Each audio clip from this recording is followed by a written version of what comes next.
editor agifise respect yiwe ya kuba ari Bantu boy, kuba ari CEO wa Bantu boy na FIZZO akaba ari umuririmbyi wo muri Bantu boy. Umva sinibaza yuko ivyo byo babijanye kubera apart music ni business. Dora tubona amalebo harimo batoyi b'abantu bakuru b'abantu ariko baba bafise kontra nabone nk'abandi bakozi bo muri lebo.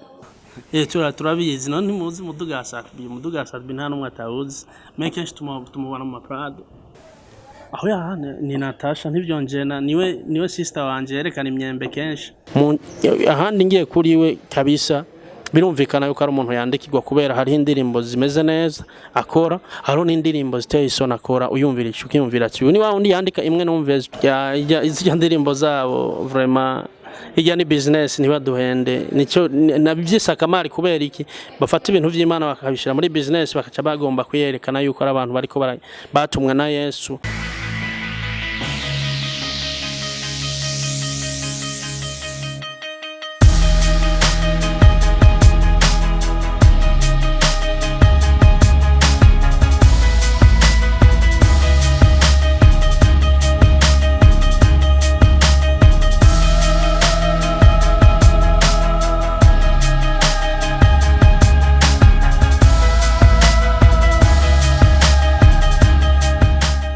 Hello, karibu cyane abakunzi b'Ikirezi Web TV, karibu cyane mu kiganiro The Story of My Song, ikiganiro dutumira abaririmbyi bakatubwira amwe mu mabanga bakoresheje mu kwandika indirimbo zabo, indirimbo zigezweho, amwe mu majambo agoye bakadusigurira. Uno munsi nko mubibona turi kumwe n'umuririmbyi Bizzo Uwezo asanzwe afite indirimbo nshasha akoranye n'umuririmbyi Harijo, indirimbo yise Naraye Ndose.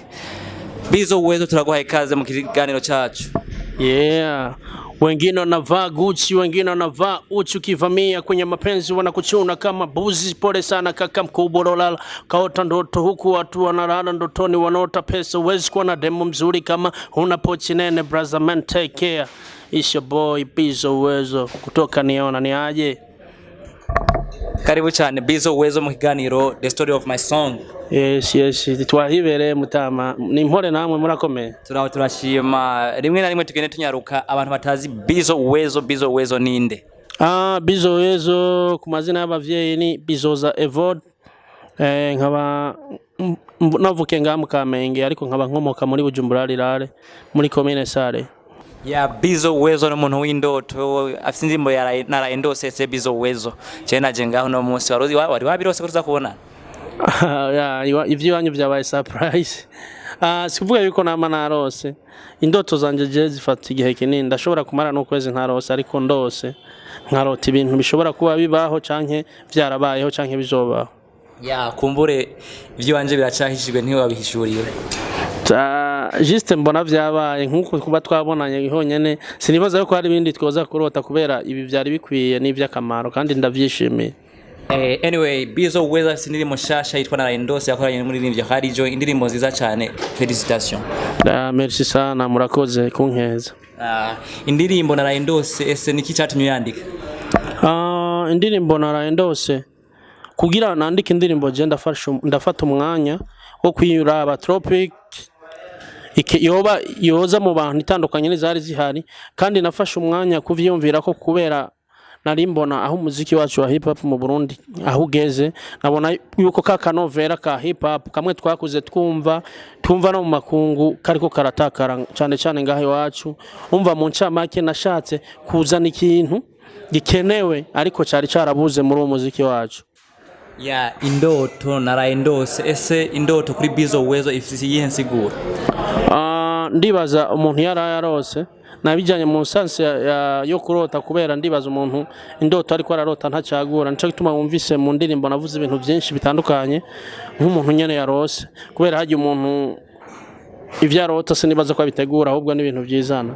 So hariho benshi biyumvira ati kubera iki niyumviye bino bintu, nico gituma ubona n'indirimbo nayise indoto bivanye n'ivyo niyumviriye n'impanuro natanze ku bantu benshi zisa nizavuye kure ku bantu novuga batamenyereye kwandika batazi n'ibivyo wacu vya hip hop, ariko kubera je ndo murapere ku ruhande rw'ibanje n'ibintu bito ariko nabizanye muri iyo sanse y'indoto kubera abantu babashe kuntahura nk'indoto bamwe batantahura neza. Urumva umuziki wa hip hop hajya burafise ikintu gitandukanye n'iyindi muziki, turakoresha ukwiyumvira cyane gerageza kuzana ibintu biriko birabaho mu bantu mu ncamake nico gituma ubona nabisize mu ndoto. Ya indirimbo indoto ntiyari indoto ahubwo ko ari nko gukebura gusaba bicishije mu ndoto. Ese ushobora kuturirimbira cyangwa duciza amwe mu majambo agize iyo ndirimbo kugira tugire ico tubivuga ko hanyuma? Ye naraye ndota ndi kumwe na Dom Jazz ndiko nsinya Marvin Lebonene muri Afrika. Naraye ndota ndi kumwe na Comjazz ampe imicyongo myinshi yi Burundi to Jamaica. Naraye mbonye Neymar Diamond Gome Ndondera bwira vya Wasafi vyo gusinya ndiya nkira Kiduma nsaba collab face to face ndabi mwansa biyahinduye umuduga agira muri PRADO atari yo yatiye FIZZO fiserebo yiwe pane mwe yedetse. Naraye ndose byinshi iri joro ryari hatari Prince MSHINDI BIG ZOE mbona bahevye akamari kuri promo ya Wasafi Barundi twaronse umudari. Naraye ndota bifesi yandikiye umuziki na bamwe bamwandikira bavuga ko yabaye fite mbona abaye inama y'abaririmbyi batakaye kuko bakoranye na FIZZO Matabaro GZP na Masoja yero Swaga team n'abandi benshi. Naronse sister wanje umuzungu yamuhevye asubiye gucuruza imyembe no muziki yawahevye. Sugu J Pastor yagarutse mu muziki. Elvis Mapozi nawe yatanguje dini ya byari muri ibyo navuze. Amajambo menshi agiye atoroshe Bizzo Uwezo numvise mwijambo ati naraye ndose Satbia ndiye umuduga yaguze PRADO atari yatiye nobuhe butumwa washatse kumuha Satbi mwayo majambo makenya? Turabizi none muzi umuduga Satbi nta numwe atawuzi mekenshi tumubona mu PRADO bisigura ko aba yatiye. Urumva ni neza namwifurije ati bizonjohera mbonye Satbi yahindiye umuduga. Nitwumva yuko birirwa barasinya nibahindura imiduga kubera baduhe natwe turonka agaciro ku bavyeyi kubera urabona umuziki wacu wo mu Burundi nyamba ubona uno munsi umwana w'umurundi yinje mu muziki family yiwe ibona yuko ariko aratakara bivana n'integuro bakuru bacu badutanguriye bateguye kubera nabantu batanguye kera kandi bakoze ibintu by'amateka ariko bavyeyi bacu baricara bakaraba bakavuga ati none bande ko tubona babayeho umwana wanje niyinjira mu muziki abataka. Urumva hariho ikintu batwiyemye bajya badutanguriye bari bakwiye guhindura hakiri kare ariko kubera batagikoze no musi turiko turabura imihezagiro ku bavyeyi no ku miryango yacu. No musi umwana wo mu Burundi yinje mu muziki babona yuko atakaye kandi mu bindi bihugu ahubwo babonye uri kurahohera no ku kintu ugira nka mikro ahubwo bavyeyi bawe baca biruka bagashiramwe mutahe. Umva twebwe turi different n'abandi. So nagira impanure tu abari cyane badukuriye bariko bararonka utwo dukontra umwanya nuwo nyene ntibiyanjanje ngo amahera azogumaza nibakora iterambere ejo bazobafite imiryango iterambere giwabo zizotuma umuziki wacu uzamuka n'abavyeyi bazoduhezagira mbere babishiramwe n'imitahe bivanye n'ingene babona bakuru bacu bazobabayeho neza. Ya nkuvuze ko Satbi ari kumwifuriza gutera imbere agahindura umuduga. Ese gute ku bandi baca bibaza ati mbewe wavuga ngo awuhindure we warawufise? Mu ncamake umuduga je nta umfise ariko ku maradio singenda ndavuga amajambo nk'ayabandi twumva bavuga yuko ari aba boss yuko bakora ama video ya 50 million 40 million. Mu ncamake umaze kubukora clip ya 30 million cyangwa 40 ndibaza kugura PRADO ya 50 million cyangwa 60 n'akantu gato maze yabika muri clip ayo mahera. Urumva amahera arinda akora clip n'amahera novuga yuko mbere no mu biharuro byo kuri konte y'umuntu atabari ko n'amahera ari muri business. So turakeneye yuko bi branding abatera imbere mu byo bafise mbere apana kubitubwira ku maradio gusa yuko bakoze clip y'amahera ya naya no mu buzima babayeho busanzwe tutabibona. Ni gukebura no kwifuriza umuntu neza ati byonjohera kubona Satbi ariko aragira muri PRADO canke Benz n'ibindi. Kubenga usana umuntu asama kenga yuko ayo mafaranga mbega bavuga bakoresha ama video batu babaye afise. Biraboneka yuko batubesha kubera turavye lifestyle yabo tukaraba n'ivyo batubwira ku maradio no ku ma social media birashika kweri bakaba batubesha. Ndabifuriza yuko botera imbere bakazamuka bagahindura kubera bo bari ko baradukorera inzira nziza bamwe muri game. Ya wavuze ati naraye ndose Big FIZZO afise rebo yiwe atarimwe edit. Ese Big FIZZO si ari Bantu Boy wa CEO wa Bantu Boy? Mu ncamake bama babivuze mu interview CEO wa Bantu Boy muramuzi. Nico gituma navuze ati narose FIZZO afise rebo yiwe apana imwe ya edit. CEO wa Bantu Boy ndibaza ne edit. Mugatiye kuraba kuri account ya Instagram ya Big FIZZO aremeza neza 100% ko ari we CEO wa Bantu Boy. Kuri account apana kuri media. Ariko mu biganiro bavuga yuko ari CEO none munsi ryari hari umupromoter kana kari yateguye show bamubwiye arondere CEO wa Bantu Boy kugira ibintu bye bigende neza. Je nibaza yuko CEO azwi kandi bama bamuvuze, sinibaza yuko ivyo muba muvuze nibimvuze byo babifitanye isano biratandukanye vraiment. Ubwawe byanditse kuri account ya Big Fizzo ni nk'ububeshi. Account yiwe ntayo ndaraba ariko je mvuga ivyo nzi nivyo numva bavuga bonyene bava muri bonyene twama twumvise ku ahantu hose. Hamwe naho nyene Big Fizzo na Edit batandukaniye he kuri Bantu Boy mugihe tuzi ko bamaze kuba nk'umuntu. Ibyo bya business biratandukanye n'ivyo bindi byose.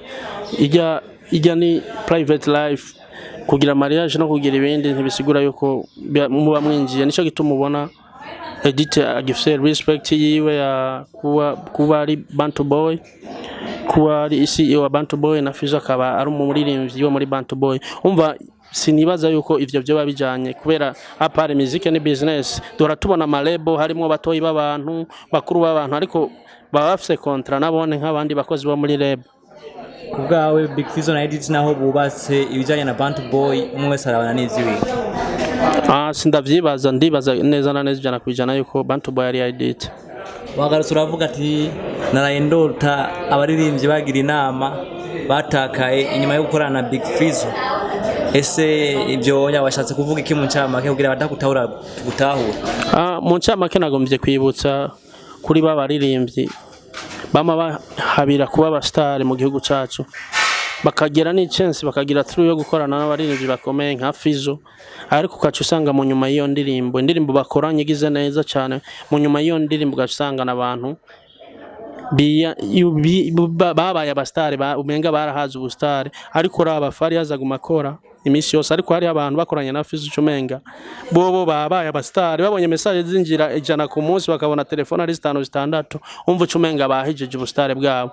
Donc naraye ndota mbona bagize inama kubera ikico kintu kiburumva n'ikintu ciza nabifurije narabibukije ikintu nk'icyo. Prince MSHINDI na Big ZOE n'abaririmbyi ba gospel mbere bivuga ko aribo batanga butumwa ubunya mugabo bavuze ati naraye ndose Prince MSHINDI na Big ZOE mbona bahevye akamari.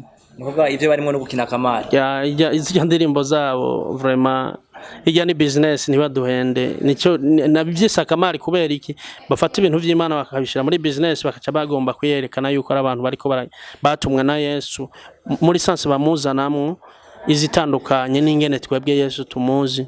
Donc bisa n'ibintu mbona yuko ari akamari. Nico gituma nashatse kubibutsa nabona ati raba muheba akamari nyamba muri ku ruhande rumwe mwerekane mubwire intumbere muhagire igihagararo tumenye ivyo murimo. We kubgaho ubutumwa bwabo bari kubutanga gute? Ubutumwa bwa Yesu ntiwo butanga ufisa amahereni, ufisa madred, wambaye ama pocket down. Turazi ingene ubutumwa bwa Yesu butangwa, turazi ingene abantu bakurikira inzira y'Imana ingene bari muri bo n'ingene bameze. Donc uko babutanga ingene batubwira ati sheri Yesu ibintu nk'ivyo urumva ari ingene babutanga ubutumwa kwera ukabona yuko ari abantu baba businessere. Donc nagomvye kubibutsa ati nibareke kukina akamari imbere yacu turabibona kandi n'abantu ni benshi babibona. Jena urumva nabaye nk'umambassadeur gusaba abantu benshi kugomba kwerekana ati ibintu bagira baratubesha. Donc nabone nsa n'uwabakebuye barabe nyamba bari ku ruhande rwa Yesu bahitemwo bagire ikintu kimwe bagire igihagararo mu ncamake.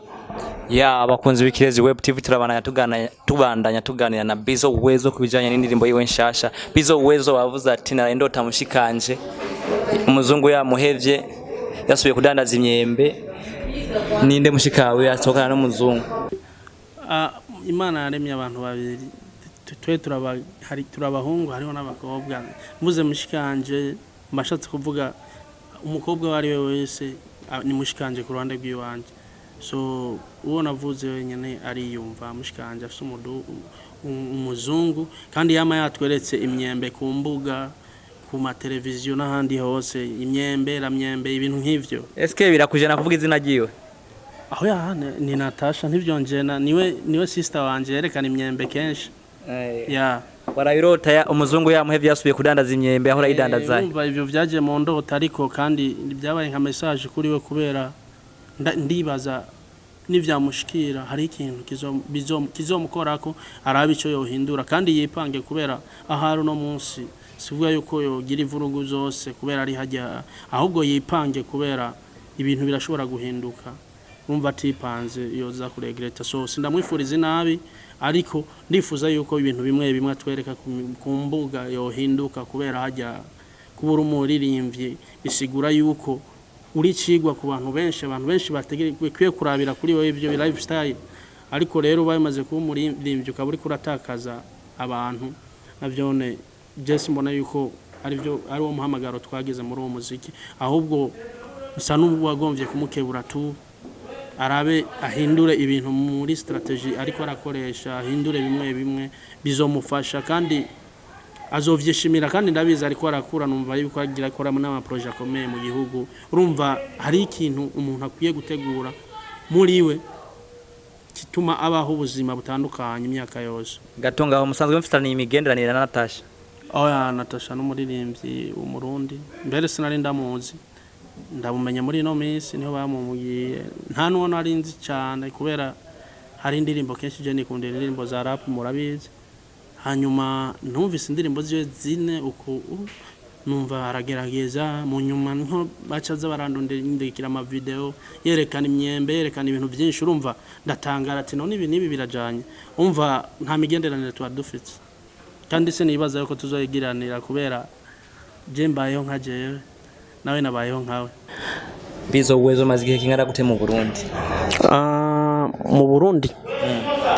mu Burundi ndahamaze nk'imyaka 2 this time imyaka 2 mugabo haheze iminsi ine gusa uzi Natasha ego kubera je indirimbo izi abandi baririmba kenshi sindazumviriza focusinga na hip hop kubera nkunda hip hop ni bisanzwe none ni lazima tube tuzi Natasha twese kuki wahisemo inzira yo kwandika indirimbo kandi abantu n'abantu bari ngaha nta numwe ari hanze y'igihugu kutagiye kwabegera ati mushikanje canke brother wanje ikintu bari kwikora guca kugira kigenduka oya ico ni cyari kubaho kubera twebwe turi bishira mu ndirimbo kira kintu dukora turabarapere ubutumwa dukeneye gutanga ubutumwa twirukira muri studio dukeneye kugira iki twirukira muri studio urumva si nari gushobora kubegeranya abo bantu urabona bamwe n'abastar abandi mbere no telefona bakagayana ati we urinde donc nashatse indirimbo ndibaza n'ubu barazifite mu YouTube umwanya wose bariko barazikurikirana bumva kiri umwe ndibaza ga parti kiwe bizoryoha tu azokumva natumva naho bizomushikira mu myaka 2-3 ariko azokwibuka tu ati hari umuntu yari yagerageje guhanura mu ncamake we wabikije mu nzira yiwa ubona kwibereye yes wavuze ati niyo nzira yiwanya baraperi mucishamwo na Bface nawe nyene umuraperi nkuko kwiwawe mugabo wavuze ati naraye ndota Bface yamenye kwiyandikira umuziki nawe mwamwandikira bakavuga basigaye neza Bface ntazi kwandika umuziki mu ncamake ni ibintu twumva makartie kandi tubona kandi Bface n'umuraperi w'umurundi mbere numvise ngo yiyituwa mbere ariko barabimbwiye ariko sindavyumva ni kudatahura kuba yo buwa mbere kubera nta competition imwe yabaye y'abaraperi bo muri Afrika y'ubuseruko ngo mu Burundi no mu Rwanda urumva mu Burundi no mu Rwanda niho novuge yuko abaraperi baho bo bakiri hasi ariko birateye isoni nuko umuraperi yovuga yuko ari uwa mbere mu Burundi no mu Rwanda je narinzi yuko yavuga ati wa mbere muri East Africa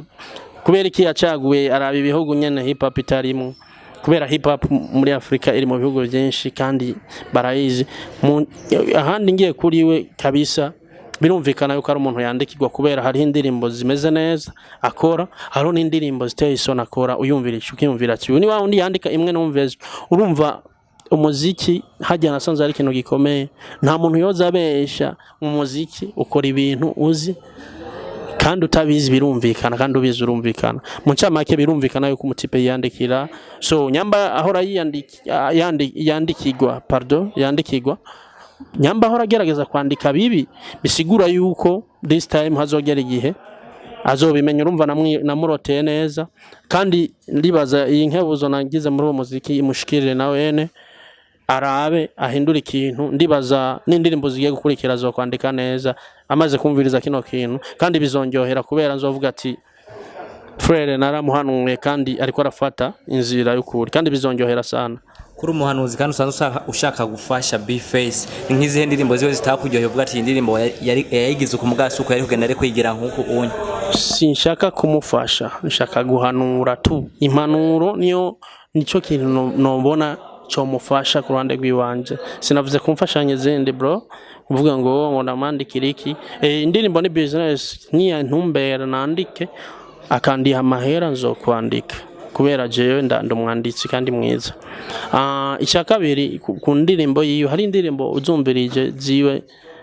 mbere ni nyinshi nobura niyo mvuga kubera mbi ni nyinshi nizo yagerageje ni nke gose iyo yagerageje hari indirimbo numvise yitwa Siko yari gatoya yoba yaranshitse ko ndavuga ati uyu mutipe yanditse neza ariko izakurikiye ngaho nyuma y'iyo ndirimbo nariyumviye ati none yanditse uzanditse aho n'indi numvise ngo namba moja nyamba ari Yesu nyamba ari inde sinzi iyo umengana nejo barayunyumvishije abandi bantu donc wumvirije ini hariho difference yawe urumva ari itandukanyemo urumva sinzi ko ntahura cyane wewe ikibona yohindura n'igiki hakuru kavuga ati wewe kugira ureke kwitandukanya ukuntu kuhitamwe ukuntu nko bavuze ngo Prince Mushindi n'abandi bahitemo ni muri iyo nyene navuze ati yabimenye yiyandikiye umuziki na bamwe bamwandikira bavuga ko yabaye fit urumva nyamba agerageza kwandika indirimbo mbi naturiye rero afata umwanya kubera hip hop ntibafa gusohoragira